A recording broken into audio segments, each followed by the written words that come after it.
Myths are secret histories waiting to be read. This video uncovers 29 lost chronicles where ancient stories of shape-shifters and spirits directly mirrored massive real-world shifts.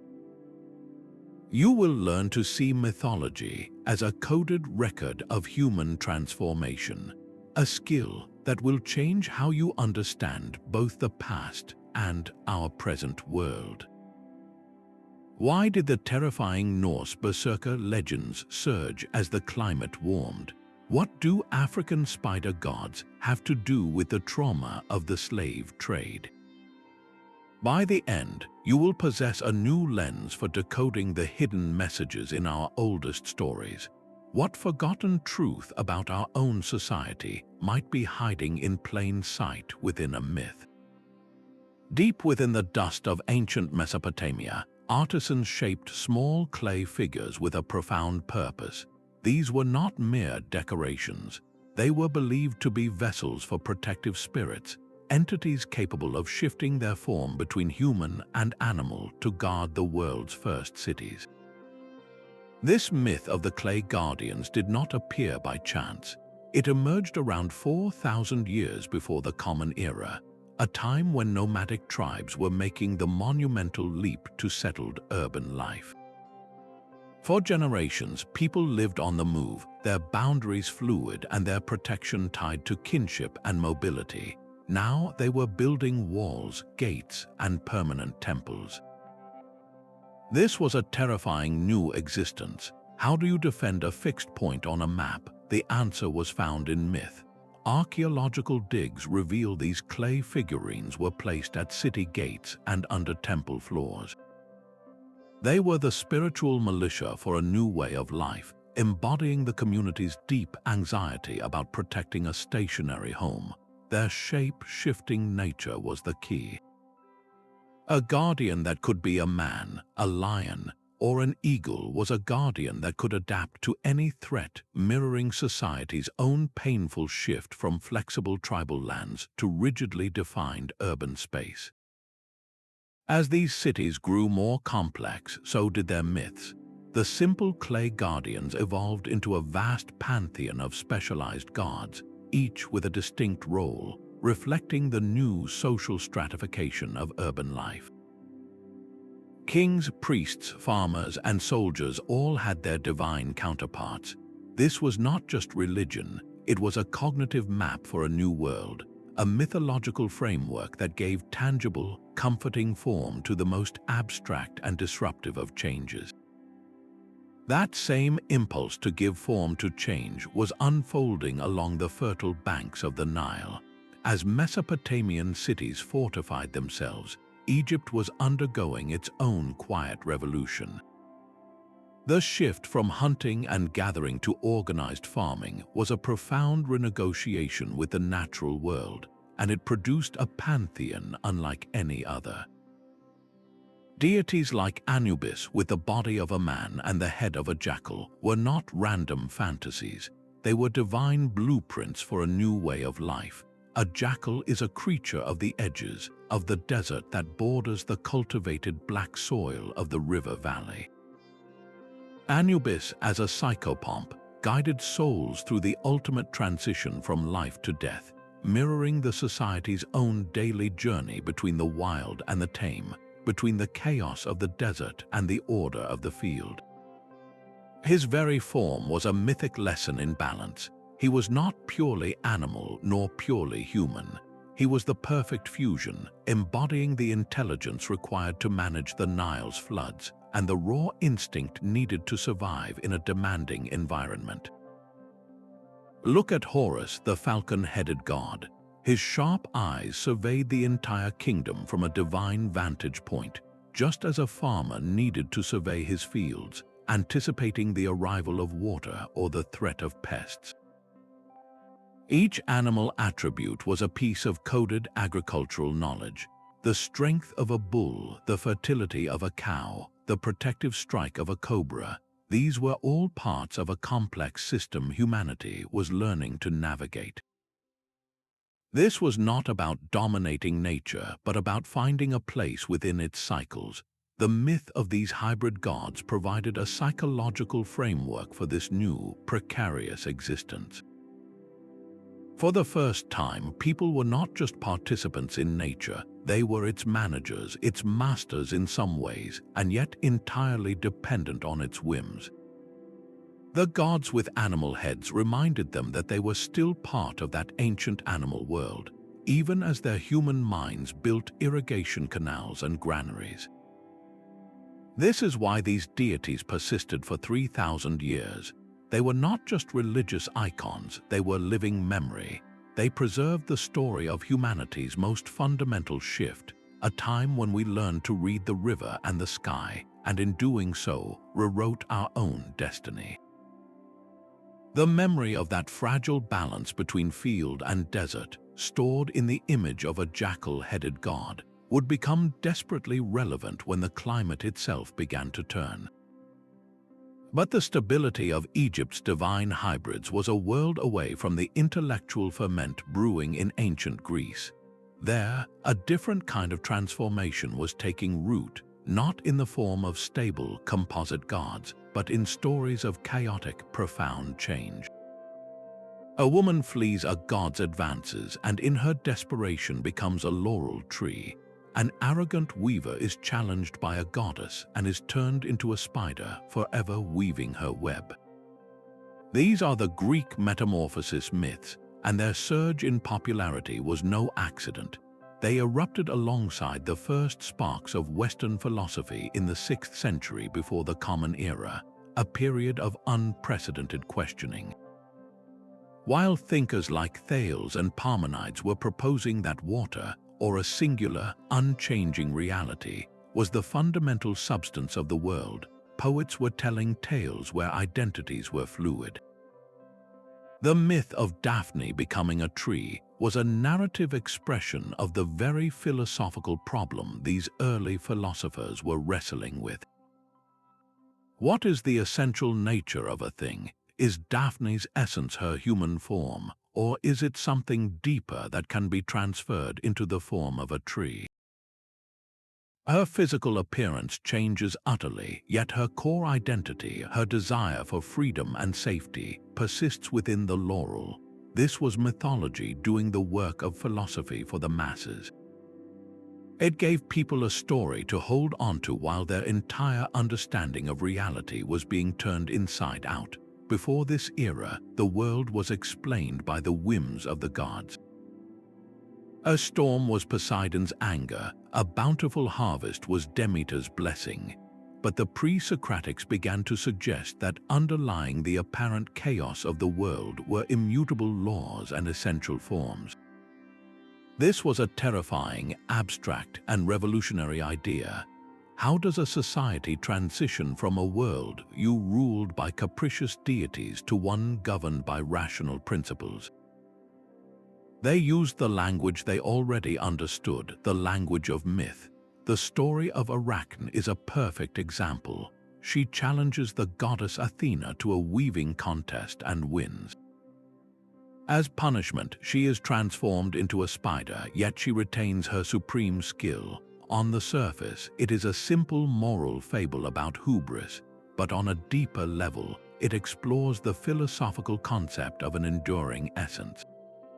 Arachne's talent, her defining quality, survives the destruction of her human form. The substance changes, but the essential attribute remains. These myths were a cultural coping mechanism. They allowed ordinary people to grapple with the dizzying idea that a thing might not be what it seems, that reality had layers, and that change itself could be a fundamental law of the universe. The very ground of existence was shifting from a divine story to a logical argument, and these shape-shifting tales were the bridge. They provided the emotional and narrative scaffolding for one of humanity's greatest cognitive leaps. A quiet revolution whispered not in lecture halls, but in the fate of a woman becoming a tree. Far to the north, as Greek philosophers pondered the nature of essence, a very different kind of transformation was taking hold. It was not a change of substance, but a violent eruption of the inner self. The Norse Berserker, a warrior said to shed his humanity to become a bear or a wolf in the heat of battle, is one of mythology's most terrifying figures. This was not a story of peaceful adaptation, but of raw, forced metamorphosis. The legends of these shape-shifting warriors did not emerge from a vacuum. They peaked during the Viking Age, a period of explosive expansion that historians now know was supercharged by a shifting climate. From roughly 950 to 1250 of the Common Era, the North Atlantic entered what we call the medieval warm period. This was not a gentle change. For the Norse, it was a societal earthquake. Warmer temperatures meant longer growing seasons and a population boom, but it also meant that traditional farming lands could not support everyone. The very environment that had defined their settled, agricultural life was pushing them out to sea. The myth of the Berserker is the psychological imprint of that brutal transition. Imagine a peaceful farmer, his life defined by the rhythms of the soil, now forced to pick up an axe and sail into the unknown. The rage of the Berserker was not just battle fury. It was the external scream of an internal rupture. The transformation into a beast was a metaphor for the profound identity crisis of a community that had to abandon its core self to survive. When a society's entire way of life is rendered obsolete by a changing world, what happens to the individual soul? The Berserker myth provided a container for that trauma. It gave a name and a story to the unspeakable violence a man had to commit against his own peaceful nature. He was not just killing his enemies, he was killing the farmer he used to be. The bear skin he supposedly wore was more than a costume. It was a symbolic skin for this new, brutal persona, a creature forged by necessity in a world that no longer had a place for the old him. These stories were not mere entertainment around a longhouse fire. They were a cultural mechanism for processing collective grief and fear. They made sense of the unthinkable, turning the trauma of forced migration and violent subsistence into a legendary, almost sacred power. The Berserker was both a warning and a justification, a mythic mirror reflecting a society painfully reinventing itself from the ground up. While the Berserker's rage was born from a climate that pushed a society outward, a different and more intimate kind of terror took root in the lands of the Navajo and other native peoples. The skinwalker is a chilling figure, a witch with the power to wear the skin of an animal and move through the night with malevolent intent. These legends did not simply exist in the ancient past. They gained a terrifying new prominence and potency during the brutal era of early European contact.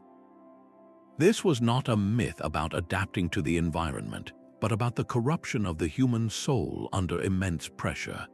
The skinwalker represented a world turned inside out, where a person could shed their identity as easily as putting on a new skin. This mirrored the most disorienting reality of colonial encounter, the emergence of cultural brokers. These were individuals, often indigenous, who learned the language and customs of the European settlers to act as translators and intermediaries. In a time of extreme duress, they were necessary for survival, yet they were frequently viewed with deep suspicion by their own people.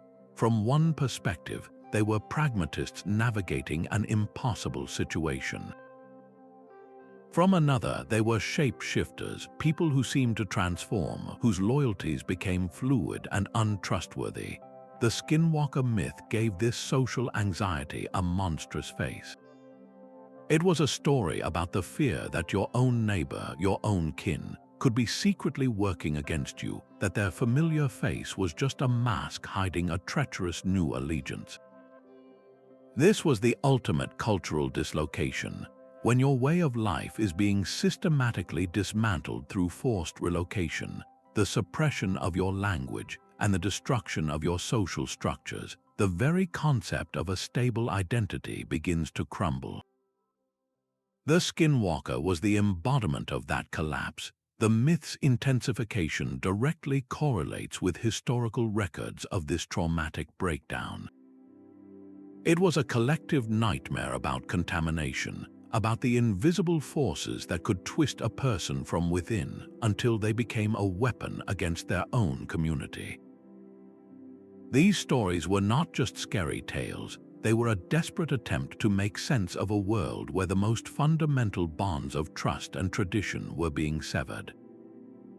The monster walking in a stolen skin was a powerful symbol for the terror of losing your own. There is a profound difference between a myth of terror and a myth of wit. While the skinwalker embodied the fear of a shattered identity, another shape-shifting legend was being spun across the Atlantic, a story not of monstrous transformation, but of brilliant, life-saving adaptation. It begins with a spider. In the rich mythologies of West Africa, Anansi the Trickster was a central figure, a being who could shift from spider to man and back again, using his cunning to navigate a world of much stronger animals and even outwit the gods themselves. These stories were not just folklore, they were a cultural toolkit. But this toolkit was about to be tested in the most brutal way imaginable.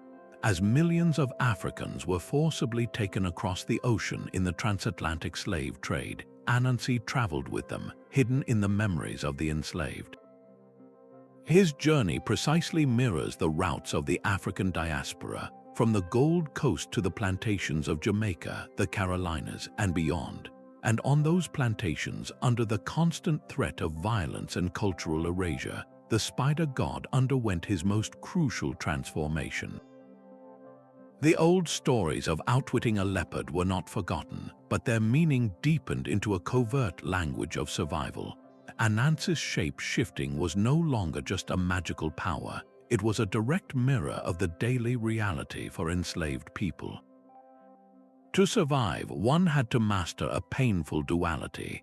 You had to present one face to the overseer, a face of submission that ensured your physical survival, while secretly maintaining your true identity, your core beliefs, and your will to resist.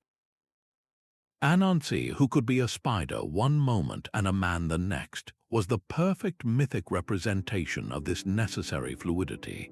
His stories became a secret school. When elders told tales of how Anansi used his wits to steal a king's stories or trick a giant, they were not merely providing entertainment, they were teaching a vital, dangerous curriculum. They were demonstrating how a physically weak and oppressed person could use intelligence and deception to gain an advantage over a far more powerful foe. Every story was a lesson in psychological resistance, a map for navigating a world designed to break your spirit. The transformation of the myths themselves is the proof of their power. In the Caribbean, Anansi stories began to incorporate elements of the new environment, blending with local folklore and even Christian motifs. This was not a sign of cultural surrender. It was the ultimate act of preservation. By weaving new threads into the old web, the community ensured the core of their identity. The clever, resilient spirit of Anansi would survive. He became a symbol of cultural continuity in the face of systematic attempts to erase the past. These narratives were a psychological lifeline, a way to process the unspeakable trauma of displacement and fragmentation. They whispered a crucial truth to a people whose heritage was under constant attack. You can force a person to change their language, their labor, and their outward appearance, but you cannot so easily steal the stories they tell in the dark. The spider's web, fragile yet incredibly strong, became a perfect metaphor for a culture that refused to be torn apart. That same tension between two worlds, the sacred and the industrial, found its voice in the haunting ballads of the North Atlantic coast. Along the rocky shores of Scotland and Ireland, a new kind of shape-shifter entered the folklore, not as a beast of rage or a trickster of wit, but as a creature of profound longing. The Selkie, a being who could shed its seal skin to walk on land as a beautiful man or woman, became a central figure in community storytelling precisely when those communities were undergoing a violent economic transformation. These were not ancient tales from a misty past. They surged with new power during the 18th and 19th centuries, the very dawn of industrial-scale fishing. For generations, coastal villages lived by a rhythm of subsistence. The sea was a provider, but also a respected, even sacred force. You took what you needed, you understood its moods, and you saw yourself as part of its ecosystem. But then came the new markets, the demand for profit, and the technology to extract far more from the ocean than ever before. The Selkie myth is the emotional artifact of this rupture. The Selkie's dual nature, fluidly moving between the marine and human worlds, perfectly mirrored the psychological conflict tearing these communities apart. On one hand, there was the deep, traditional connection to the sea as a life-giving partner. On the other, the crushing new imperative to view it as a mere resource to be exploited for economic survival. When a story tells of a fisherman who steals a Selkie skin, forcing her to remain on land as his wife, it is not just a romantic tragedy. It is a powerful allegory for this new, coercive relationship with the marine world. The sea, once a free partner, was now being stripped of its essence and bound to serve human industry. The profound grief in these stories is palpable. The Selkie is always yearning for the ocean, and if she ever recovers her skin, she returns to the waves without a backward glance, leaving her human family behind. This narrative expressed a collective, unspoken sorrow. The fishermen singing these ballads were mourning their own changing hearts. They were lamenting the loss of a sustainable, respectful relationship with the sea, a relationship that was being replaced by the relentless logic of the market. Historical records from this period confirm this shift, showing the first clear signs of localized overfishing, the pollution of coastal waters from early industry, and the breakdown of communal fishing agreements that had ensured sustainability for centuries.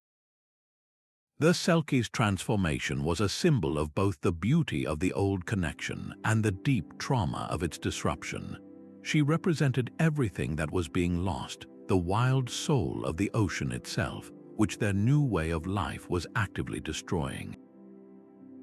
The fox in the Japanese garden is a creature of two worlds.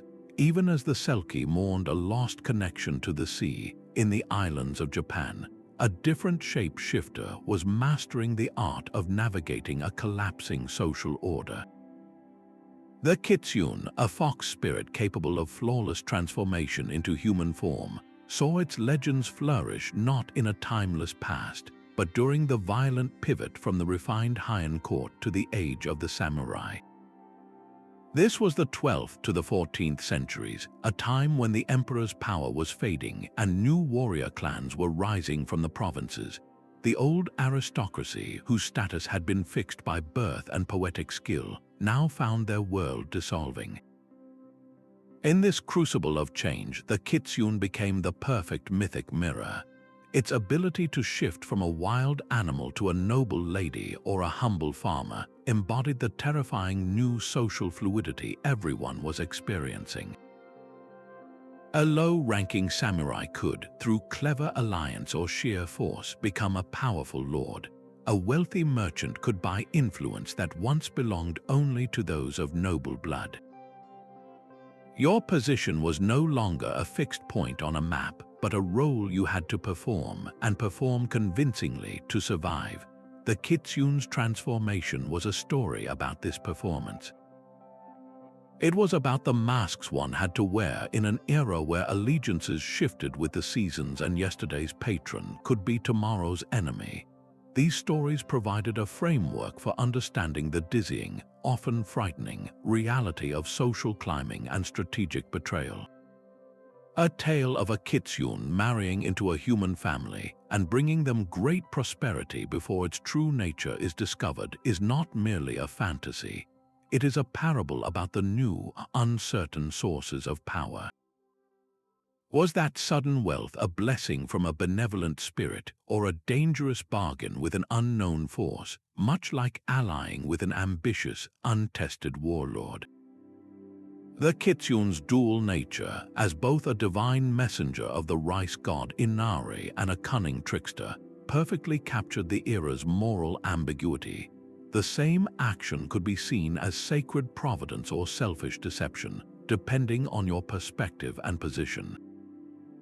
For a society whose fundamental structures were being rewritten by the sword, this mythological duality was a crucial coping mechanism. It gave people a way to talk about the complex choices required to navigate a world where the old rules no longer applied.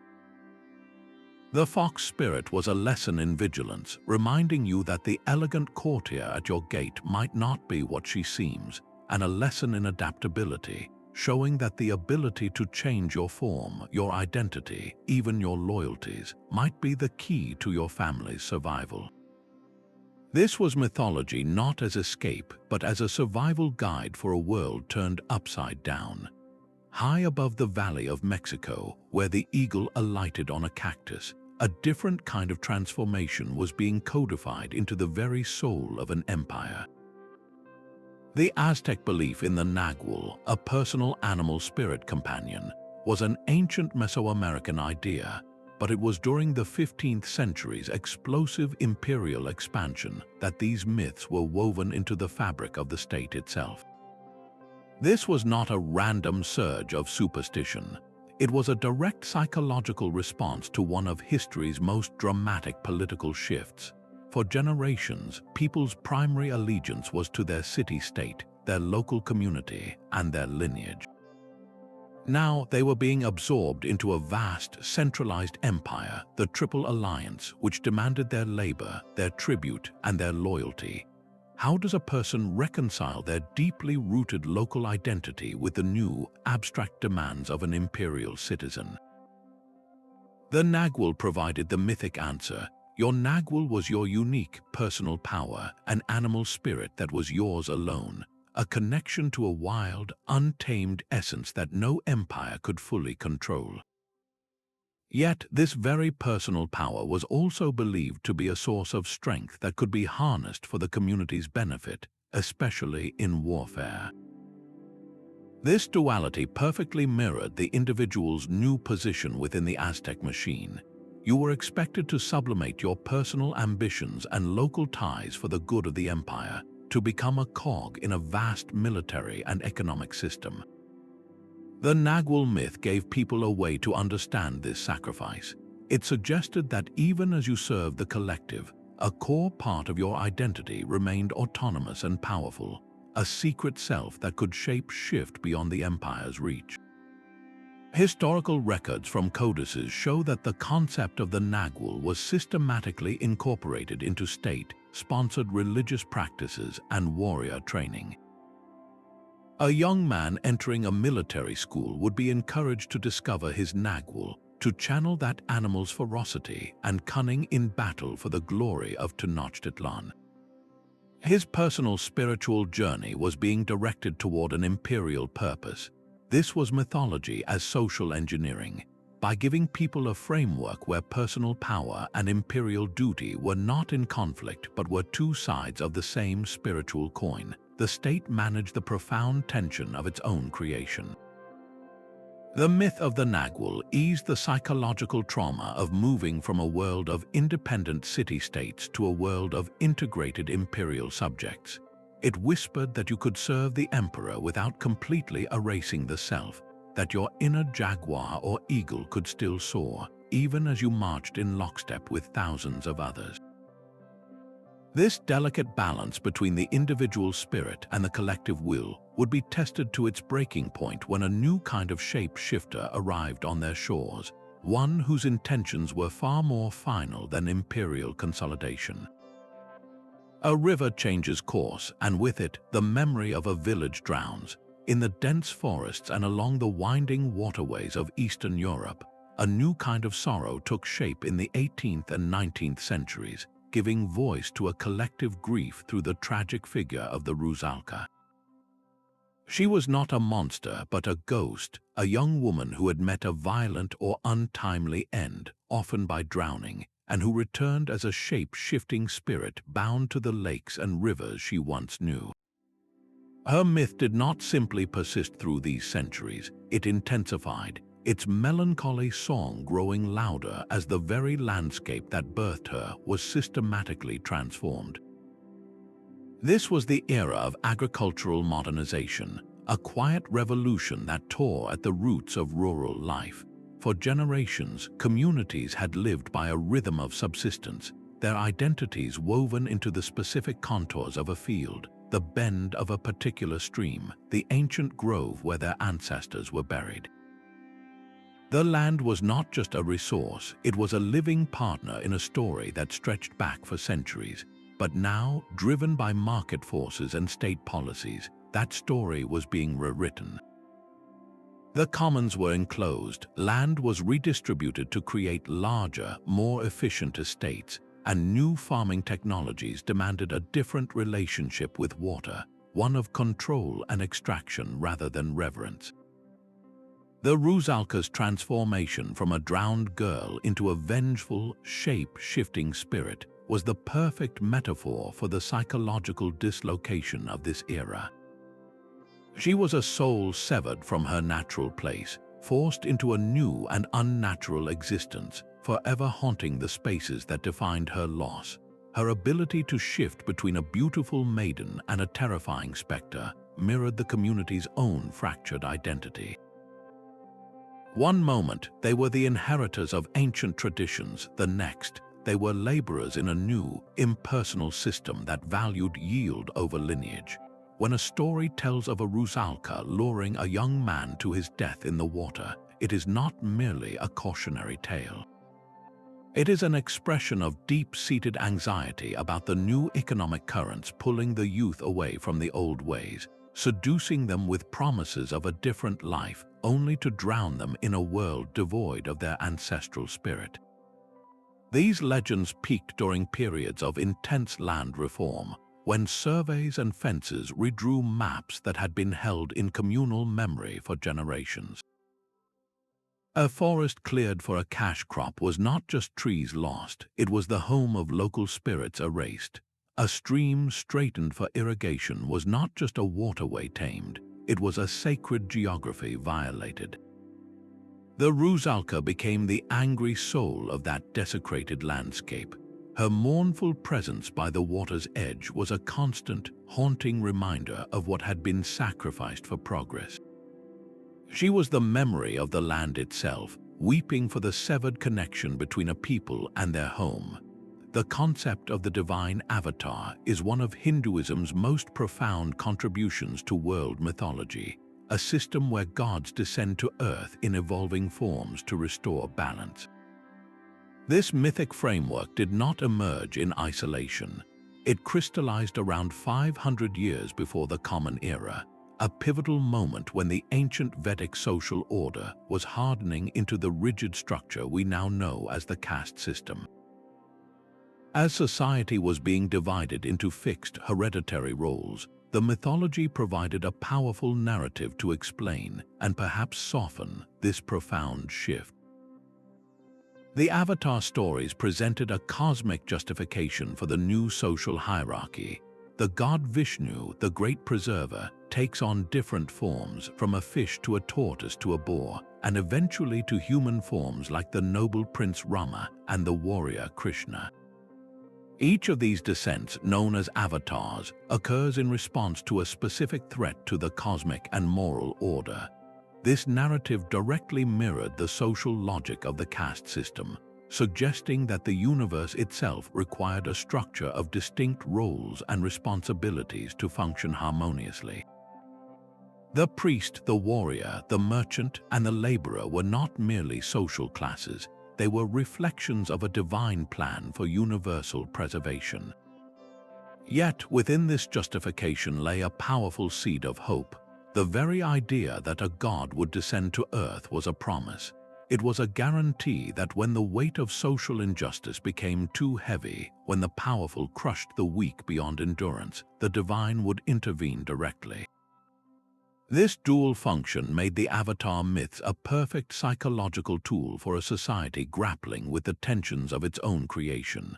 They validated the established order while simultaneously offering a safety valve for the despair it could produce. The sequential nature of the avatars is particularly telling. They do not appear randomly, but in a distinct progression from aquatic and animal forms to fully human ones. This parallels the intellectual and social evolution happening at the time. Just as society was developing a more complex understanding of its own structure and history, the myths presented a divine evolution, a ladder of forms leading toward greater complexity and capability.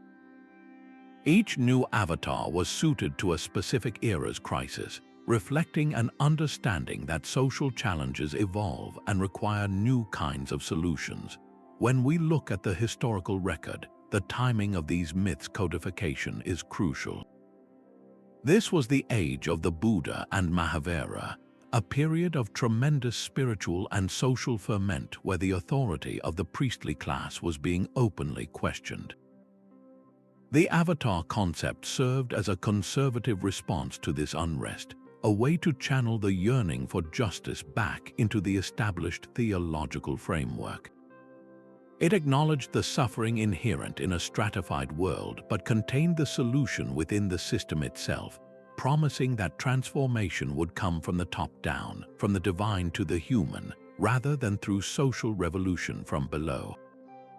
These stories were a cultural negotiation, a way for an entire civilization to reconcile the need for social stability with the undeniable human longing for equity and deliverance.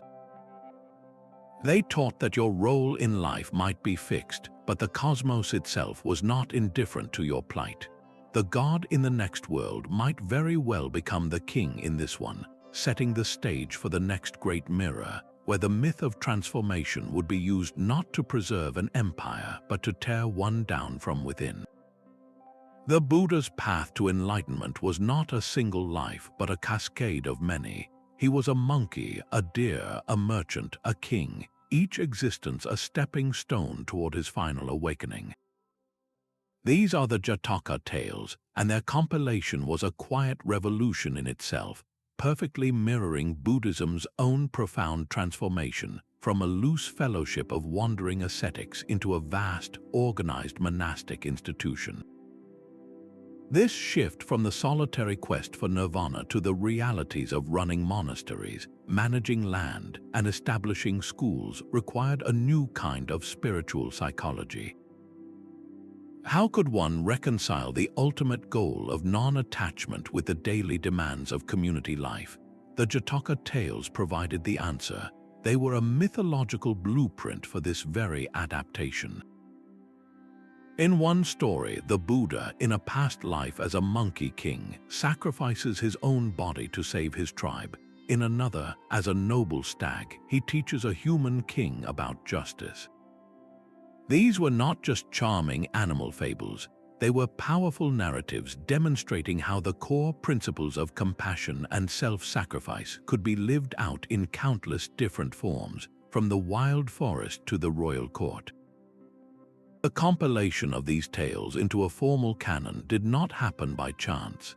It accelerated precisely as Buddhism began its historic expansion out of India and across the trade routes of Asia. Missionary monks carrying these stories entered China, Tibet, and Southeast Asia, encountering cultures with their own deeply rooted gods and social structures. The Jataka tales became a master key for cross-cultural transmission. A story about the Buddha's past life as a compassionate elephant resonated deeply in regions where elephants were sacred. A tale of his incarnation as a wise merchant made perfect sense to urban trading communities. The shape-shifting nature of the bodhisattva across these narratives provided a flexible framework. It showed that enlightenment was not tied to a single culture or a single way of life. The teachings could wear different clothes, speak different languages, and still remain true. This was the tradition's brilliant solution to the challenge of institutionalization and spread. The myths encoded the essential struggle to hold the core teachings intact while allowing the outer form to adapt and evolve. When a community built a monastery, it was creating a permanent home for a philosophy born of impermanence. When it established rules for monks, it was structuring a path meant to transcend all structure. The Jataka tales softened this inherent tension. They reminded everyone that the Buddha himself had to navigate the complexities of social life across countless rebirths. His journey to enlightenment was not an escape from the world, but a profound engagement with it in all its varied, shifting forms. These compilation chronicles were therefore far more than scripture. They were the living memory of a spiritual revolution, a mythic record of how a tradition learned to breathe in new worlds without losing its soul. The rainbow serpent does not simply live in the dreaming. It is the dreaming itself, a shape-shifting creator whose vast body carved the world into being. Its movements are not locked in a distant past, but resonate as a living environmental memory, passed down through song and story for over 7,000 years. This is not metaphor, but a sophisticated system of knowledge preservation. The serpent's winding path across the land is a geological map. When Aboriginal elders sing of a time when the serpent pushed through a certain range, creating a new river valley, they are often recounting the precise process of river capture, where one river system erodes into and steals the headwaters of another. These are not vague legends, they are chronicles. In Western Australia, stories of the rainbow serpent and coastal flooding align with scientific data about rising sea levels at the end of the last ice age. The myth recalls a time when vast stretches of continental shelf were dry land, home to sacred sites now submerged beneath the waves. The serpent's transformation is the landscape's transformation. Its creative mode brings water to a dry plain. Its destructive mode floods a valley, mirroring the Aboriginal understanding of environment as a dynamic, cyclical force, not a static picture. Modern ecology has only recently begun to embrace this non-equilibrium view. After centuries of believing nature sought a stable balance, the Dreamtime stories held this truth all along. They encode a long-term perspective that our own short historical records cannot match. The serpent's shape-shifting body is a library, its scales holding the memory of every drought, every flood, every shift in the coastline. It teaches that the land itself has a story to tell if you know how to listen. This ancient insight, preserved in the coils of a mythic serpent, now confronts us with a profound question as our own world undergoes rapid change. What essential knowledge have we forgotten because we stopped telling the right kind of stories? The chaos of Tiamat was not just a cosmic event, it was a reflection of the ground cracking under the Babylonian sun. In the great creation epic, the Enuma Elish, the world begins with a pair of primordial waters, the freshwater Apsu and the saltwater Tiamat, mingling together. Their union gives birth to the generations of gods, but this harmony shatters. The young gods disturb the silence of the old ones, and a war erupts. It is in this conflict that Tiamat, once the mother of all, transforms. She becomes a monstrous dragon, a creature of pure, undifferentiated chaos, and she must be slain by the champion god Marduk to create the ordered world from her divided body. This myth did not emerge from a vacuum of pure imagination. It is the psychological scar tissue from a civilization's long, slow battle with its own environment. The Mesopotamian empires were hydraulic empires, their power built entirely on a web of canals and irrigation ditches that channeled the life-giving waters of the Tigris and Euphrates. But this very act of control contained a fatal flaw. With each season of watering the great grain fields, a tiny amount of salt was left behind in the soil. Over centuries, this salt accumulated, slowly poisoning the land. The earth would grow white with it, and crop yields would plummet. The careful order of the fields was being undone by an invisible force they had unwittingly unleashed. Tiamat's terrifying transformation from life-giving sea to destructive dragon is the perfect allegory for this process. The salt water, once a distant part of the primordial mix, now returned with a vengeance, not as a creative force, but as a destroyer of the very world it helped create. The myth encodes a profound collective trauma. When the irrigation systems failed, when the canals silted up and the salt choked the barley, it must have felt like Tiamat was winning her war against order. The chaotic waters were reclaiming the world Marduk had built. Archaeological evidence from soil cores shows dramatic peaks in salinity that align perfectly with periods of political collapse and social unrest in Mesopotamia. It is during these times of ecological crisis that the Enuma Elish was copied and recited with renewed fervor. Its story of a god slaying a water monster taking on a desperate, contemporary relevance. The story was not just about the beginning of time, it was about the potential end of their own time. The Babylonians were witnessing an ecological feedback loop of their own making, a slow-motion disaster where their agricultural success bred its own failure. Tiamat was the mythic face of that feedback loop, a reminder that the systems they relied upon for survival were fragile, and that the forces of chaos were never truly defeated, only temporarily held at bay by the constant, exhausting work of maintenance. This was a chronicle written not in clay, but in the very soil, a story of how a civilization's greatest achievement contained the seed of its own potential dissolution. The Simurgh was a creature of 1,000 feathers, each one a different story. This magnificent bird of Persian myth could heal with its touch, live for centuries, and vanish into the clouds, its form shifting not just in shape but in meaning as it traveled. From the royal courts of the Sasanian Empire to the mystical poetry of Islamic Sufis, the Simurgh found a home, its legend flourishing precisely when the Silk Road was at its peak as a great artery of ideas. This was no coincidence. The bird's evolving nature was a direct mirror of the psychological journey experienced by everyone from merchants to monarchs in this age of unprecedented connection. How does a culture hold onto its core identity while willingly absorbing influences from across the known world? The Simurgh became the mythic answer to that very modern question.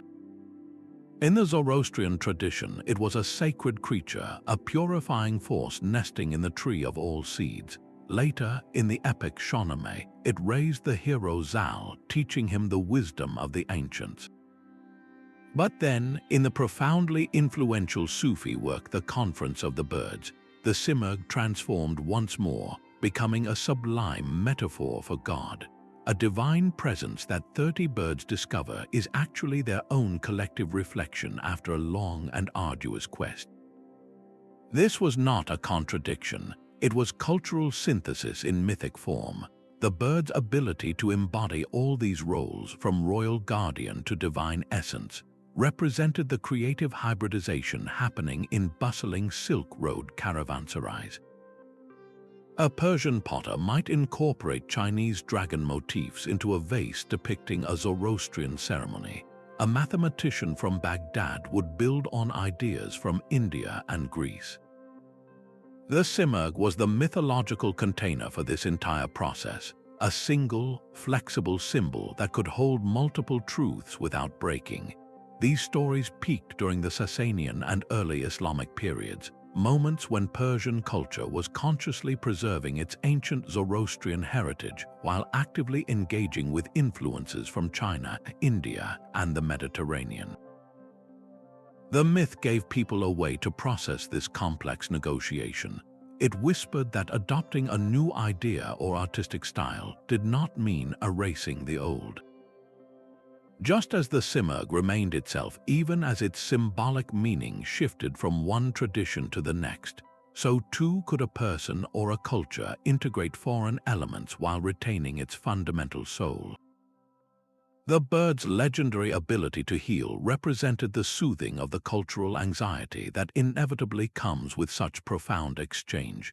Its long life spanned epochs, embodying the continuity of memory even as the world changed beyond recognition.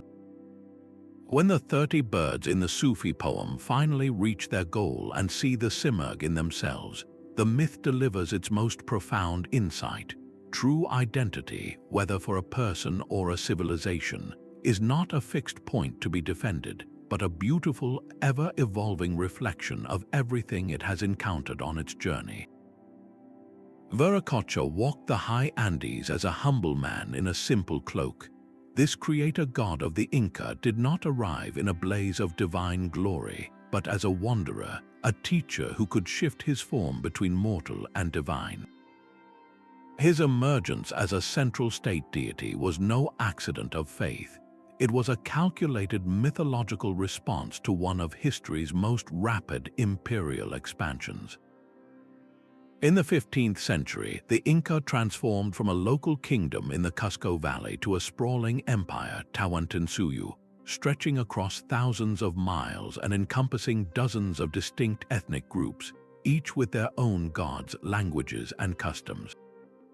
How do you forge a single imperial identity from such incredible diversity without provoking constant rebellion? The answer was found in the shape-shifting nature of Viracocha himself. His myths portrayed him as a civilizing force who had traveled these same lands in the primordial past, calling forth the ancestors of all the different Andean peoples from rivers, caves, and mountains. This was a stroke of ideological genius. The Inca state was not imposing a foreign god upon its new subjects. It was reminding them that their own origin stories, their own sacred landscapes, were all ultimately creations of Viracocha. His ability to appear in different forms mirrored the state's own pragmatic approach to governance. Conquered peoples were allowed to keep their local gods and leaders, so long as they accepted the ultimate supremacy of the Inca emperor and the cosmic authority of Viracocha. The god's fluid identity became a mythic blueprint for imperial citizenship. You could be a Kanyari from the north or a Kala from the Lake Titicaca region, with your own traditions intact while also being part of the larger, divinely sanctioned Inca world. The spread of Viracocha worship maps perfectly onto the historical record of Inca territorial growth. As new provinces were integrated, state-sponsored myth-keepers would arrive, weaving local legends into the broader tapestry of Viracocha's journey. A local mountain spirit became a manifestation of his power. A regional creator figure was recast as one of his helpers. This was not cultural erasure, but a sophisticated form of mythological diplomacy. It created a shared past for people who had never considered themselves kin, providing a story that could hold their differences without breaking. The transformation of Viracocha from a distant creator into an active, walking god reflected the Inca state's need to make its presence felt personally and locally across its vast domain. His humble disguise demonstrated that central authority could be approachable, adaptable, and respectful, even as it remained absolute. This delicate balance, encoded in the story of a god who changed his shape, was the secret to building an empire that, for a brief, brilliant moment, unified the Andes. Maui did not merely fish for food, he fished for continents. Across the vast Polynesian triangle, from Aotearoa to Hawaii, the trickster hero's shape-shifting exploits are not random folktales. They are the living chronicles of the greatest maritime migration in human history. His ability to transform, to pull islands from the deep and lasso the sun itself, directly mirrors the psychological and technological metamorphosis required to cross thousands of miles of open ocean. When a community sets sail toward an empty horizon, leaving every familiar landmark behind, their entire understanding of the world must shift. The Maui myths provided the framework for this profound reorientation. His famous feat of fishing up the North Island of Aotearoa is a masterclass in encoded knowledge. It is not a story of magic, but of advanced wayfinding. The phrase fishing up an island is a precise navigational concept. In the open Pacific, islands are not seen from a distance, they are sensed. A skilled navigator reads the subtle patterns of swells, the flight paths of birds, the color of the clouds, and the presence of certain marine life to know land is near, even when it is still far below the horizon. To pull an island from the sea is to use these techniques to discover what was previously invisible. The story preserves this complex observational science in a memorable, transmissible form. Slowing the sun is another piece of this survival toolkit. The myth tells of Maui using a powerful jawbone to lasso the sun, forcing it to move more slowly across the sky. On a multi-week voyage, the precise measurement of the sun's arc was a matter of life and death. It was your clock and your calendar. This story encodes the critical importance of solar observation and the development of mental tools, the cognitive slowing down of celestial motion to calculate latitude and estimate longitude. It is a myth about mastering time itself in a timeless expanse of water. The distribution of these stories is a map in itself. The core adventures of Maui are found throughout Polynesia, but the specific details vary from island group to island group, branching and evolving in a pattern that perfectly matches the routes traced by linguistic and genetic evidence. The myths traveled with the canoes, and as each new generation settled a new environment, from the volcanic peaks of Hawaii to the coral atolls of the Tuamotus, the stories adapted. A tale about Maui stealing fire might emphasize different techniques or materials relevant to the local flora. This was not a corruption of the original myth, but its essential function. It was a dynamic knowledge system, updating itself for new realities. These transformation narratives were the psychological ballast for an unimaginable journey.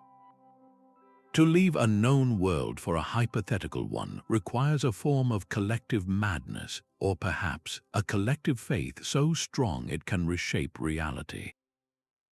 The people who undertook these voyages had to believe they could pull land from the sea, that they could command the sun and the waves. The Maui stories gave them that belief.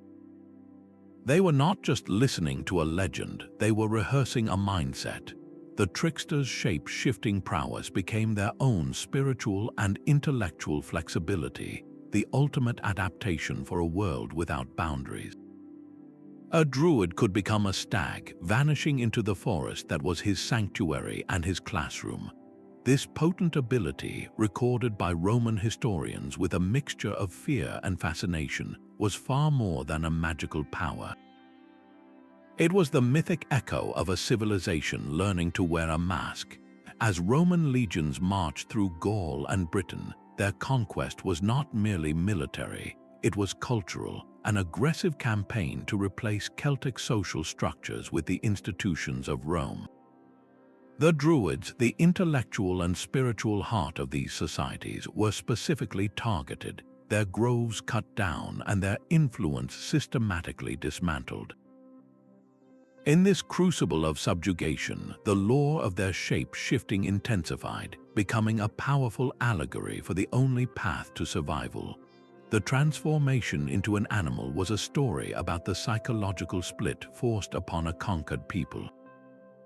In the public, Romanized world, you had to speak Latin, wear a toga, and pay homage to Roman gods. You had to present the face of a compliant subject. But in private, in the deep woods and hidden gatherings, the old language was spoken, the old gods were worshipped, and the old laws were remembered.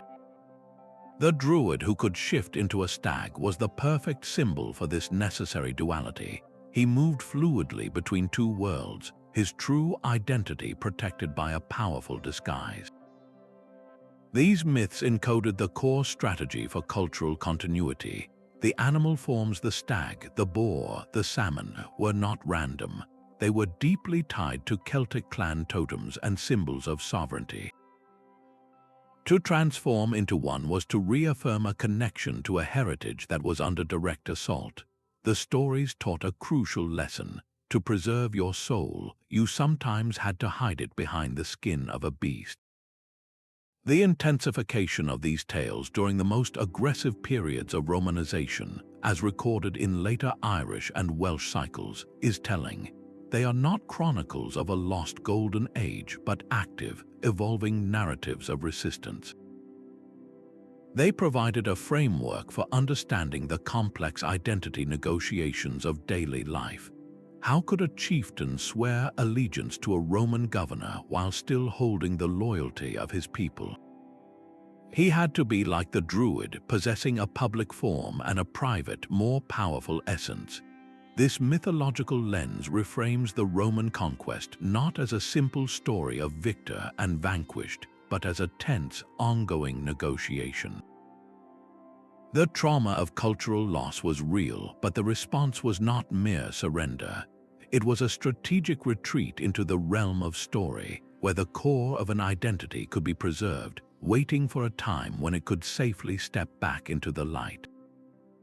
The Druid's transformation was a promise that even when a culture seems to disappear, it has often just learned to move in a different way, its spirit alive in the whispered stories that outlast any empire. The Chinese dragon coils through the clouds, dives into the rivers, and courses through the earth, its form never fixed. This ultimate shape-shifter did not emerge from abstract philosophy, but from the mud and labor of building a civilization on the floodplains of the Yellow River. Its myth evolved directly in step with the world's first hydraulic states, societies whose very survival depended on the monumental task of controlling water. The dragon's ability to be celestial, terrestrial, and aquatic all at once was a perfect mirror for the immense coordination this required. To manage a river, you needed to understand the rain in the mountains, the flow of the current, and the saturation of the soil downstream, all as parts of a single, interconnected system. The dragon was that system personified. Its body connected heaven and earth, just as a network of canals connected distant provinces. When local villages along the Yellow River began building small dikes and irrigation ditches, they had their own local river spirits. But as these small states were consolidated into vast empires under the Qin and Han dynasties, a new, overarching myth was needed. The many local spirits were absorbed into the singular, powerful identity of the dragon, whose authority spanned the entire kingdom. This was not just a spiritual change, it was a political one. The dragon's unifying form provided the cosmological justification for the state's ever-increasing power over the environment. Why should thousands of villages follow the dictates of a central administrator about when to open a sluice gate or how high to build a levee? Because the mandate of heaven, represented by the dragon, demanded a unified response to the waters that could create or destroy all of them. The dragon's nature embodied this duality. It could bring life-giving rain, ensuring a bountiful harvest, or it could summon a cataclysmic flood that wiped entire regions off the map. This mirrored the state's own dual role as both benefactor and tyrant. The massive public works projects under the Qin dynasty, which standardized river management across the empire, were acts of incredible beneficence that also demanded brutal, forced labor. The dragon was the symbol of this entire complex bargain. Its myth peaked during these periods of intense state consolidation, precisely because it helped people make sense of the new world being built around them. The landscape itself was being transformed by canals and dams, and the dragon's shifting form gave a sacred story to that physical transformation. It taught that the farmer's field, the emperor's throne, and the river's flow were not separate things, but interconnected parts of a single, living entity whose heart was the pulse of water and whose will was the law of the state. This was the chronicle written in the dragon's scales, a story of how a society learned to bind itself together to confront the elemental power that both gave it life and threatened its existence. When the great Maya cities of the classic period were swallowed by the jungle, their stories did not die. They transformed. The Popol Vuh, the sacred book of the K-adjective adjective Maya, is filled with tales of the gods destroying and remaking humanity, shaping people from wood, then from mud, before finally crafting them from maize. This was not an ancient creation myth, but a chronicle written in the heart of the collapse itself, around 900 of the Common Era, as the urban centers emptied and the political order crumbled. The mythic cycle of failed creations mirrored the Maya people's own lived reality of profound societal disintegration. They watched as kings who claimed descent from gods fled their palaces, as engineered reservoirs silted up, and as the great stone calendars marking cosmic time fell silent. The story of the wooden people who were wiped out because they lacked hearts and minds was a powerful allegory for their own ruling class, whose failure to adapt had led to catastrophe.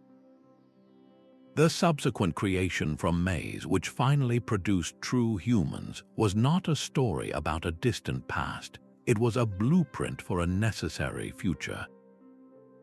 Maize was not just food, it was the very substance of life and resilience, the crop that could sustain a people returning to a more decentralized, village-based existence after the failure of the grandiose city-states. The compilation of these transformation myths during the collapse was an act of profound psychological triage. It was a way to process the trauma of watching your entire world fall apart by placing it within a larger, cosmic narrative of trial and error.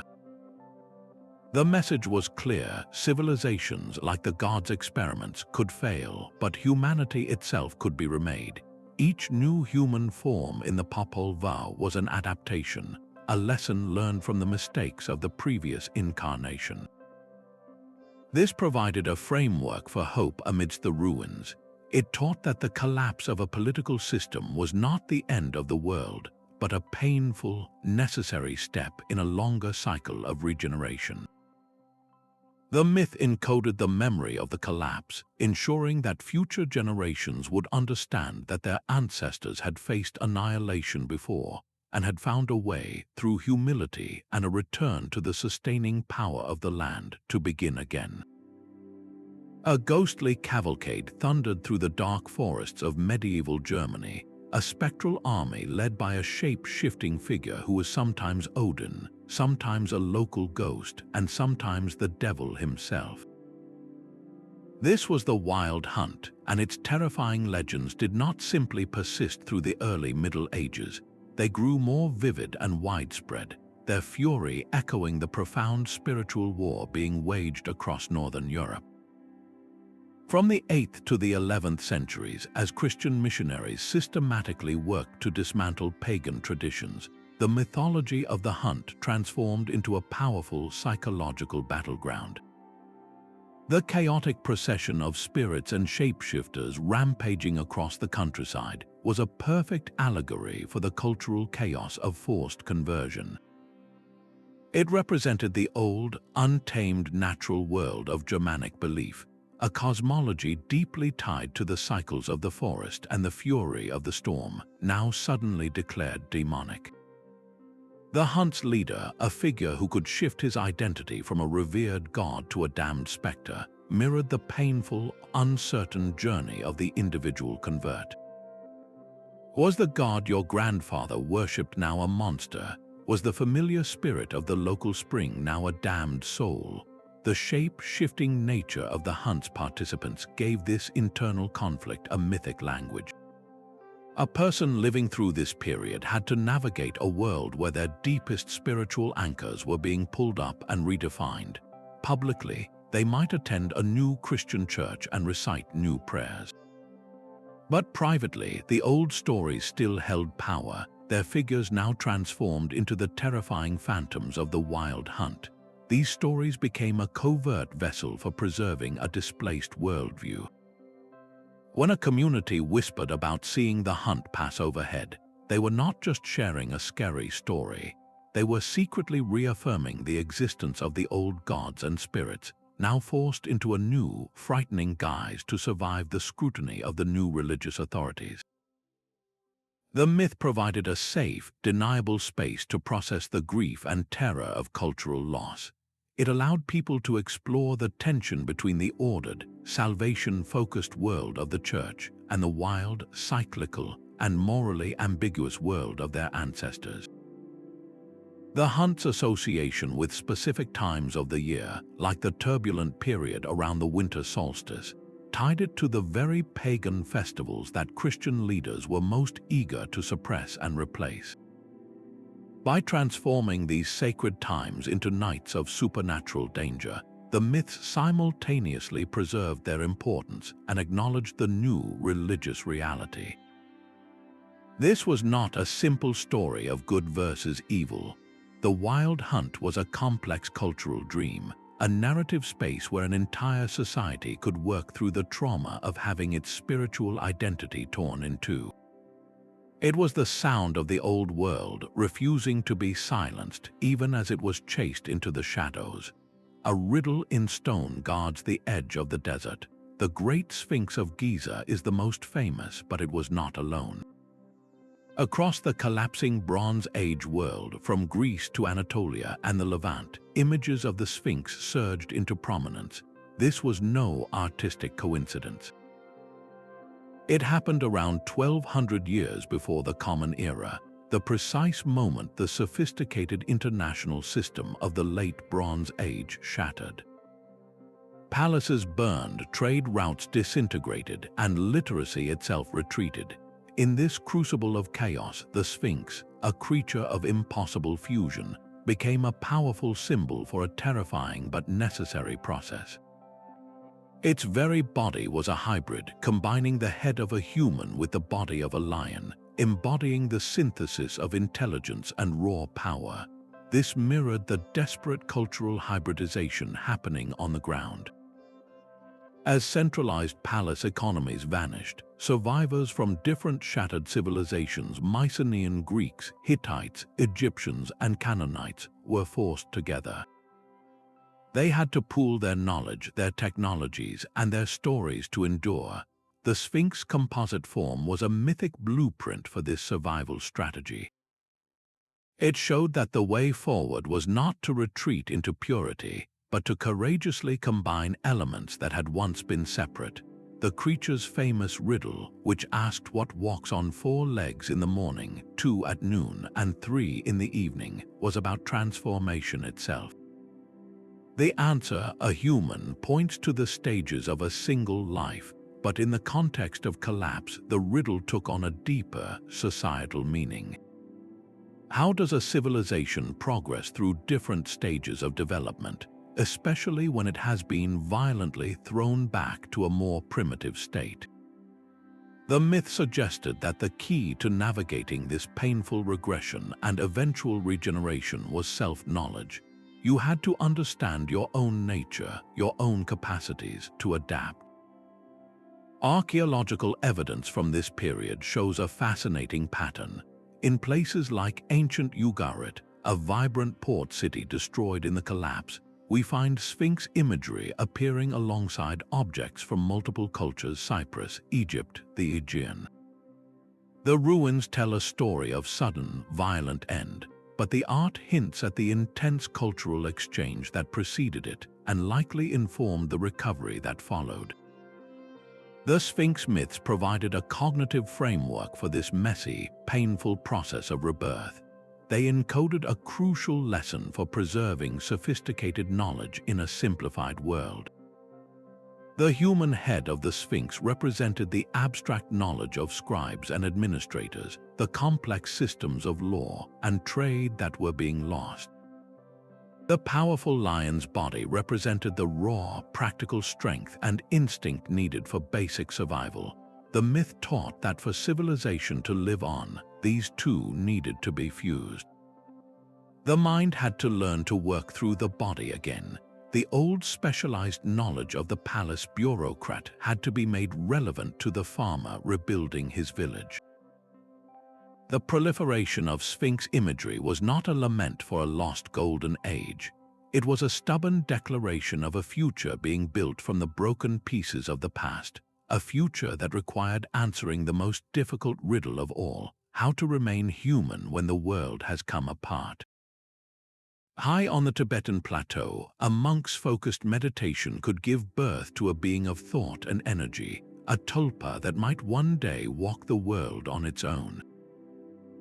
This profound concept of mental creation was not an isolated spiritual exercise. It became a formalized doctrine right alongside the explosive birth of the Tibetan Empire in the 7th to 9th centuries, a period when a landscape of warring clans was forcibly hammered into a unified state. The tulpa's journey from a fleeting thought in a monk's mind to a seemingly independent entity perfectly mirrored the most challenging task facing the empire's founders.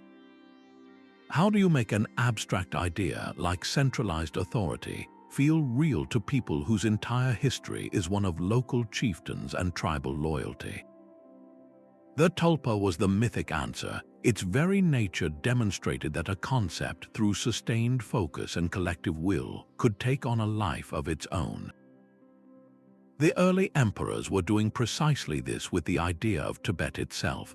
They were building a tulpa of a nation, willing a unified identity into existence from the raw material of countless separate minds. The tulpa's reported ability to shape-shift, to change its appearance or form, mirrored the necessary flexibility of this new imperial administration. A tax collector sent to a distant valley might have to adapt central decrees to local customs, shifting the form of the law without breaking its essential purpose, just as a tulpa could change its shape while remaining a single creation. This mythology did not develop in a vacuum. It crystallized as two powerful new technologies arrived in Tibet: Buddhism and a system of writing. Both were tools of mental transformation. Writing allowed laws and edicts to be fixed, giving the emperor's words a permanent, tangible form that could travel across the empire without distortion, much like a stabilized tulpa. Buddhism provided a philosophical framework for understanding how mind shapes reality, teaching that the world we perceive is, in a sense, a collective projection. The tulpa concept sat at the crossroads of these ideas. It was a living metaphor for how a new social reality, an empire, was being consciously constructed using these new cultural tools. These myths encoded the immense creative tension of that era. They were stories about the power and the peril of institution building. A tulpa, if neglected or created with impure intention, was said to become uncontrollable, even turning against its creator. This was a powerful allegory for the state itself. A government, once created, could develop its own momentum and interests, sometimes acting in ways its founders never intended, potentially even oppressing the very people it was meant to serve.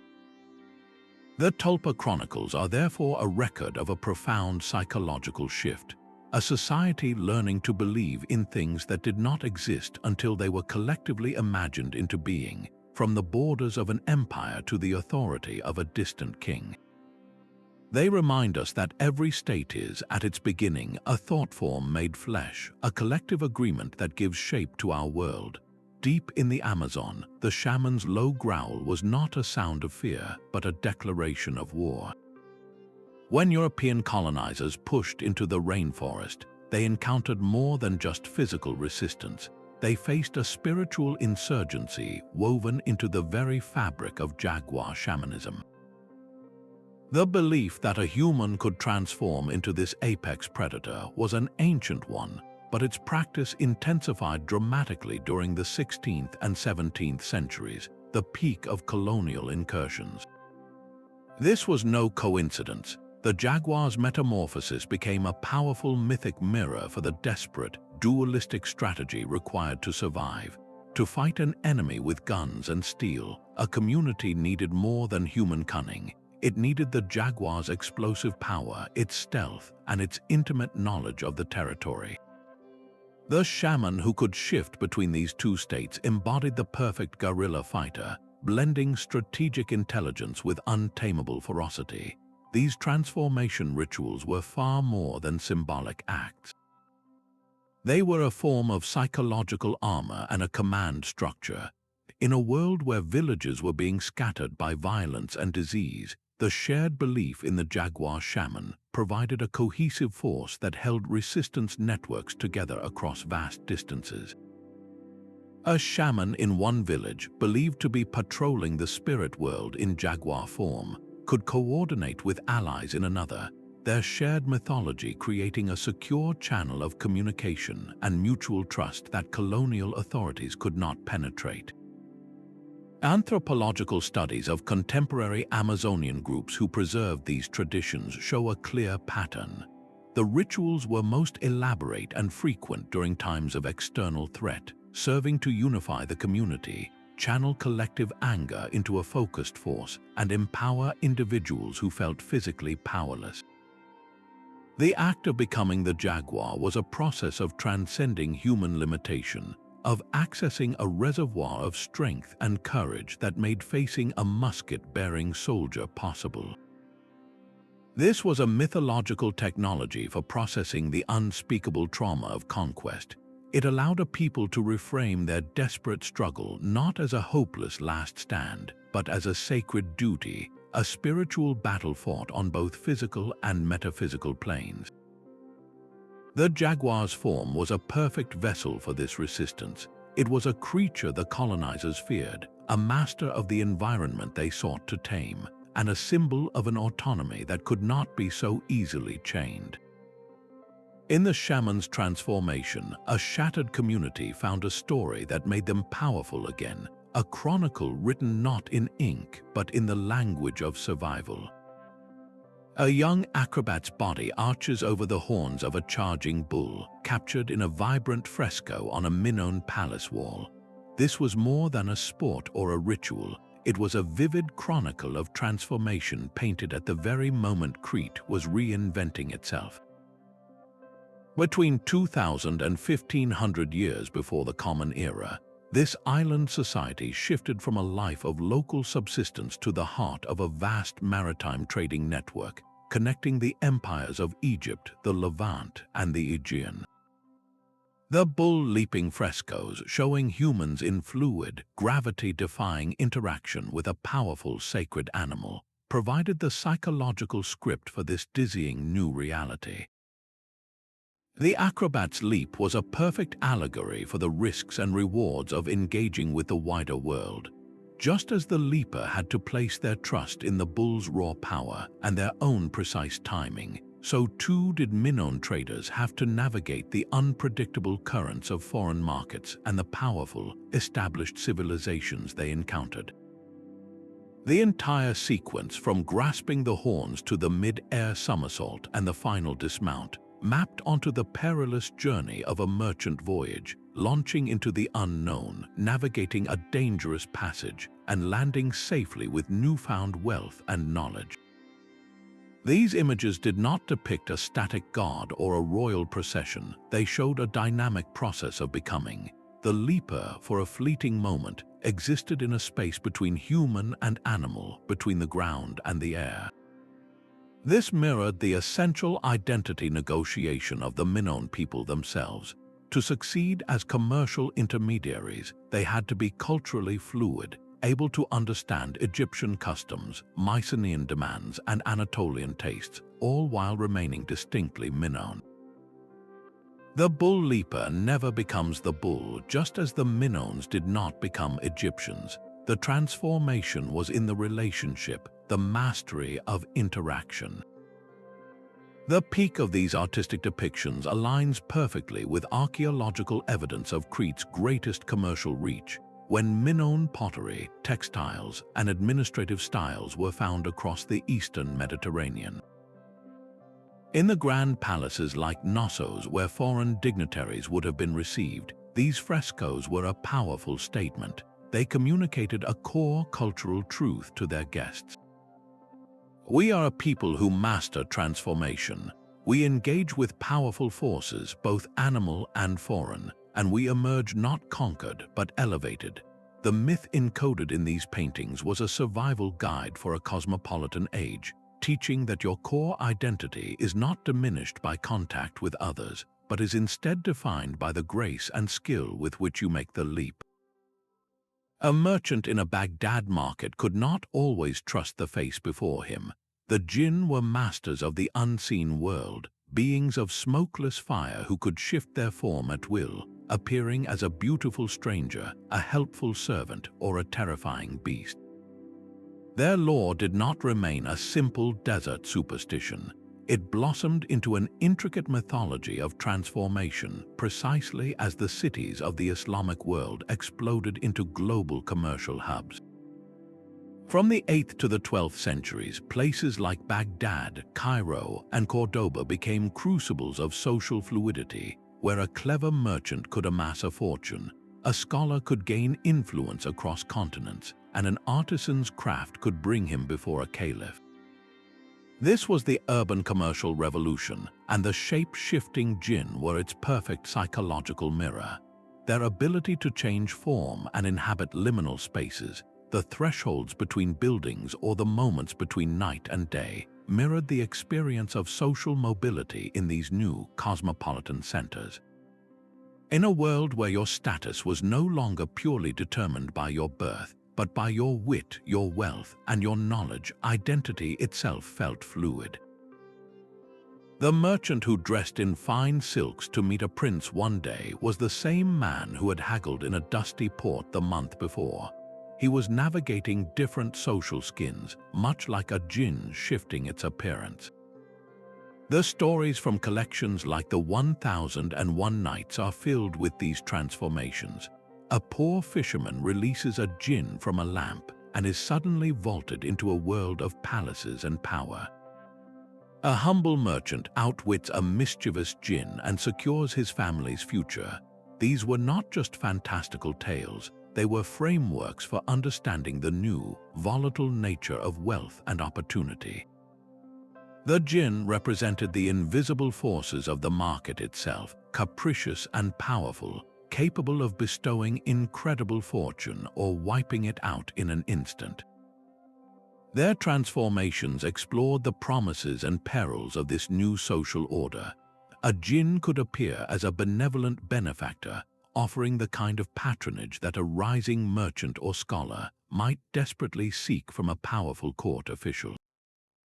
That same jinn could just as easily reveal itself as a destructive trickster, a narrative warning about the hidden dangers in a seemingly profitable partnership or a risky investment. The sophistication of these myths, their complex rules and myriad classifications, directly correlates with historical records from the period that show unprecedented social climbing, with vast fortunes being made and lost in trade networks that stretched from Spain to India. In the crowded, diverse streets of these medieval metropolises, you constantly had to question appearances. Was that wealthy patron who he claimed to be? Was that sudden business opportunity a genuine path upward or a clever trap? The jinn lore gave people a language to discuss this anxiety. It was a mythology for a world where the boundaries of class and culture were becoming permeable, where a person could be remade through commerce and connection, a transformation as mysterious and powerful as any told in the fireside tales. A dokibai could be a terrifying monster one moment and a generous patron the next. These mischievous Korean goblins, wielding magical clubs and capable of shifting their forms, did not simply haunt the mountains for centuries. Their stories surged with new life and complexity during the 500-year span of the Joseon dynasty, a period defined by a profound state project to rebuild society from the ground up using the rigid principles of Neo-Confucianism. This was not merely a change in government, it was an ideological invasion, an attempt to overwrite the ancient, shamanistic soul of Korea with a foreign philosophy of order, hierarchy, and ritual. The Dokibis' unpredictable nature became the perfect mythic mirror for the psychological whiplash of this transformation. Its ability to be both helpful and harmful, to shift from trickster to teacher, mirrored the average person's daily experience with the new Confucian state apparatus.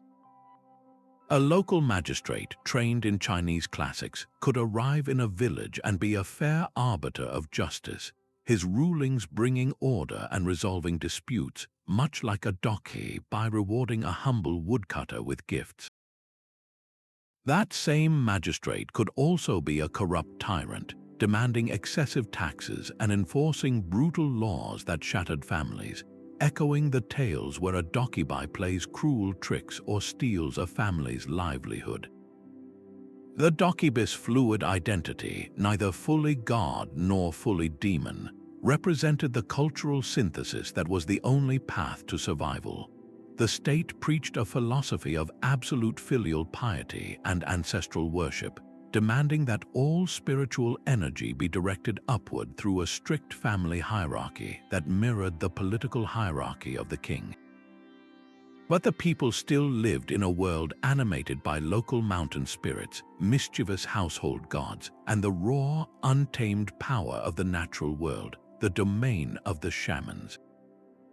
The dokibai existed right in the middle of this spiritual conflict.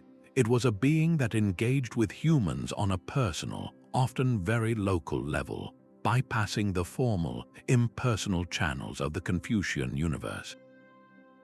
In one story, a dokibai might challenge a scholar to a wrestling match, a direct physical contest that stood in stark contrast to the scholar's world of civil service exams and abstract calligraphy. This was mythology creating a space to process the tension between the new, imported ideals of the state and the enduring, indigenous beliefs of the people. The stories peaked during the most aggressive campaigns of Confucianization, when the state was actively suppressing Buddhist monasteries and shamanic practices. The dokibis myth provided a safe, deniable outlet for this cultural anxiety. It allowed communities to explore their ambivalence about the new system, to laugh at its absurdities and fear its power, all within the container of a folk tale. The dokibai was the unruly, unpredictable spirit of the old Korea, refusing to be fully civilized by the new order, a mythic promise that even as the state reshaped the surface of life, the deeper, more chaotic and creative forces of the local identity would never be entirely subdued. The wolf skull finally catches the sun, and the world is plunged into an endless winter. This is not a quiet ending, but a violent transformation. The Ragnarok prophecies describe a universe convulsing, where the great world tree Yggdrasil trembles and bonds of loyalty shatter. Gods change into their final, battle-ready forms, monsters break free from their chains, and the earth itself is remade in fire and ice. These stories of ultimate metamorphosis did not simply exist as timeless lore. They surged with terrifying new detail and urgency in the 13th and 14th centuries. This was the precise moment the favorable climate of the medieval warm period was collapsing into the bitter cold of the Little Ice Age. For the Norse settlements clinging to life in Greenland and Iceland, this was not a myth, it was a forecast. The prophecies of Fimbulwinter, the great winter that lasts 3 years without a summer, were a direct mirror of their lived reality. As the growing seasons shortened, the ice packs grew, and the familiar shipping lanes became treacherous. The environment was undergoing a transformation as dramatic as any described in their sacred poems.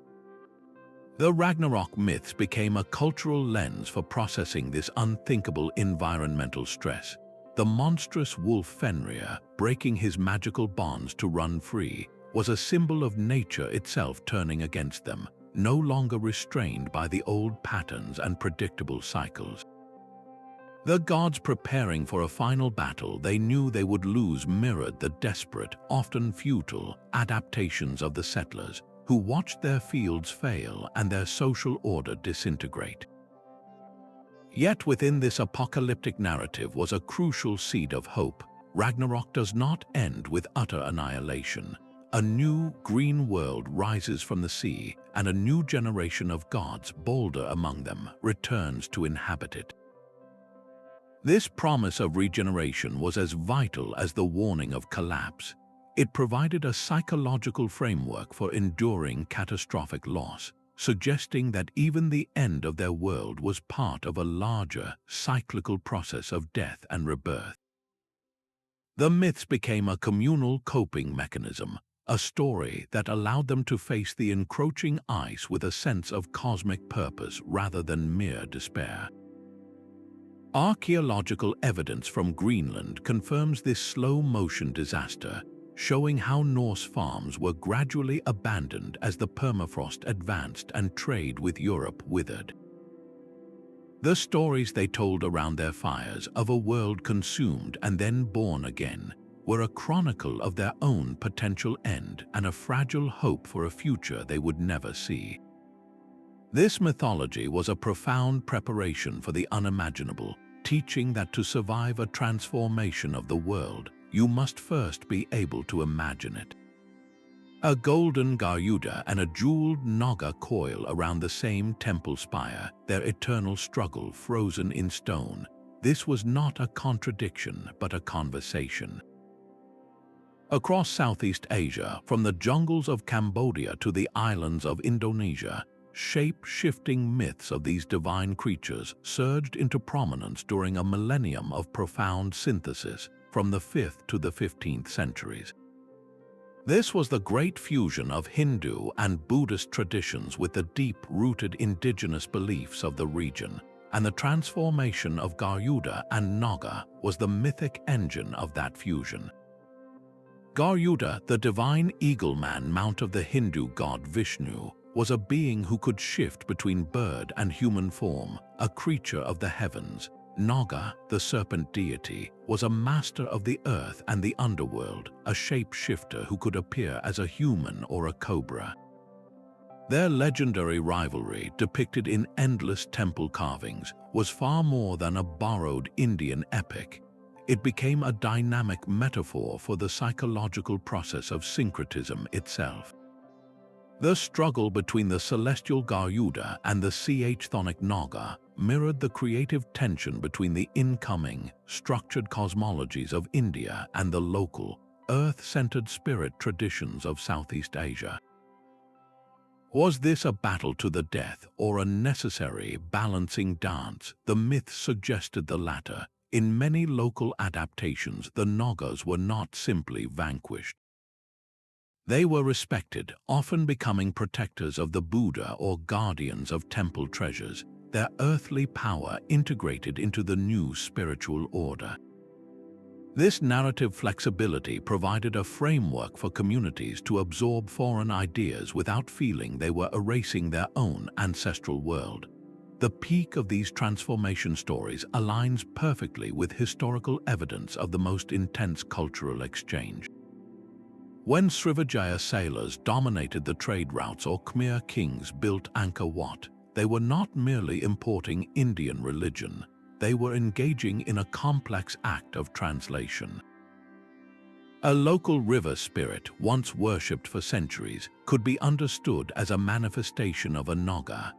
The cosmic authority of a Hindu god-king could be mapped onto the traditional role of a tribal chieftain, his power now symbolized by Garuda. The ability of these mythical beings to shift between realms gave people a cognitive map for their own changing identities. You could pray to the Buddha in a Sanskrit chant and still leave an offering for the spirit of the village tree, because the mythology had already shown you that the divine was not confined to a single form or a single origin. These chronicles encoded the brilliant, pragmatic strategy of Southeast Asian civilizations. They teach us that cultural influence is rarely a simple overlay. It is a dialogue, a negotiation that gives birth to something entirely new, a unique spiritual landscape where a golden eagle from a foreign scripture and a local water serpent can become eternal, intertwined partners in defining a civilization's soul. These 29 chronicles reveal a startling truth that the myths themselves are a form of history. They are not a record of kings and battles, but of the internal, psychological transformations that real-world shifts force upon the human spirit. When a society stands at the precipice of a new way of life, its oldest stories become the most urgent. The emergence of a shape-shifting myth is rarely random. It is a signal, a cultural symptom of a profound transition underway. Think of the Mesopotamian clay guardians appearing as nomads built the first cities, or the Norse Berserker surging as a warm climate pushed farmers out to sea. Each myth provided a cognitive toolkit for a people whose reality was being rewritten. They offered a way to process the unprocessable, to give tangible form to the abstract terror of a collapsing world or the dizzying possibilities of a new one.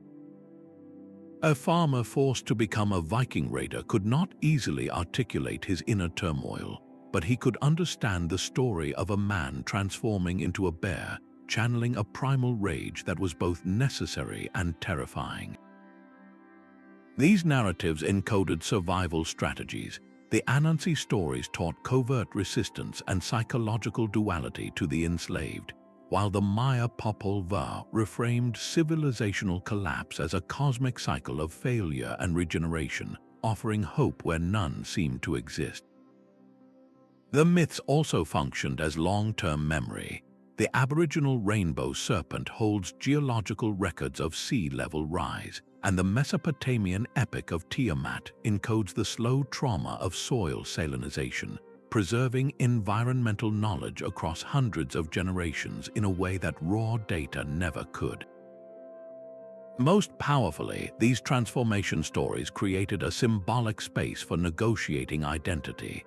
The Korean Dokib's chaotic nature mirrored the tension between a rigid Confucian state and a shamanistic past, while the Silk Road Simurgh evolved from a Zoroastrian symbol to a Sufi metaphor for God, showing how a culture could absorb foreign ideas without losing its core.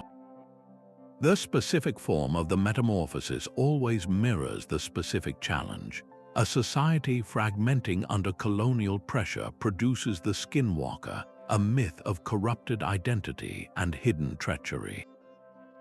A society consolidating an empire like the Inca produces Viracocha, a god whose fluid form mirrors the integration of diverse peoples. This consistent pattern suggests that mythology is humanity's collective coping mechanism. It is the way we take the immense, impersonal forces of history, climate change, technological revolution, social upheaval, and translate them into stories we can feel, stories that can be passed from a grandmother to a grandchild around a fire. To understand these myths is to recover the emotional truth of history, to hear the voices of those who lived through the end of their world and found a way through a story to begin the next. What does it mean, then, when our own era seems to lack such powerful, unifying transformation myths? Perhaps we are simply not yet listening for the new stories being born in the chaos of our own unfolding transition. These 29 chronicles reveal mythology as humanity's oldest and most sophisticated technology, a cognitive instrument specifically designed to process the raw data of historical transformation. We have seen this pattern from the very first urban revolutions to the great climate migrations, from the birth of empires to the quiet trauma of cultural synthesis. Whenever a society's reality was fundamentally altered, its myths of shape and spirit evolved to provide a new narrative framework, a story strong enough to hold the chaos and give it meaning. These stories were never mere entertainment. They were living archives preserving not just the trauma of change, but the hard-won strategies for resilience that allowed a people to endure. The Mesopotamian clay guardian encoded the anxiety of defending a fixed home, while the Polynesian Maui's adventures preserved the advanced science of open ocean navigation. Each myth was a tool for its time, a way to make the unthinkable manageable by giving it a face and a story. The consistent pattern is undeniable. When real-world shifts, a warming climate, a colonial encounter, a new philosophy shatter a society's existing cognitive framework, its mythology adapts. It provides a new lens, a new way of seeing that allows people to understand a world that no longer makes sense. The Norse Berserker's rage gave form to the identity crisis of farmers turned raiders, just as the Korean Dokibai's chaotic nature mirrored the psychological whiplash of a society being forcibly remade by a foreign ideology. These narratives were the psychological software for navigating a changed operating system, and this brings us to our own moment, an era defined by rapid, disorienting transformation. We face climate shifts that reshuffle continents, technological disruptions that redefine what it means to be human, and a global cultural integration that challenges every notion of isolated identity. Our ancestors left us a guidebook in these lost chronicles. They do not offer specific predictions or simple solutions, but something far more valuable, a timeless wisdom about how to navigate profound change while preserving our core humanity. They teach us that transformation is not an anomaly, but the fundamental condition of history. They show us that the act of telling a new story about who we are and what we are becoming is not an escape from reality, but the very process of adapting to it. The myths of shape and spirit continue to whisper to us because they address the universal human experience of metamorphosis itself. They remind us that our ancestors stood where we stand, at the edge of the unknown, and that they possessed the profound courage to look into the abyss and not just see chaos, but to imagine a new shape emerging from it. Their hard-won wisdom is still here, waiting in the stories, a chronicle of the human spirit's endless capacity to transform itself in order to survive.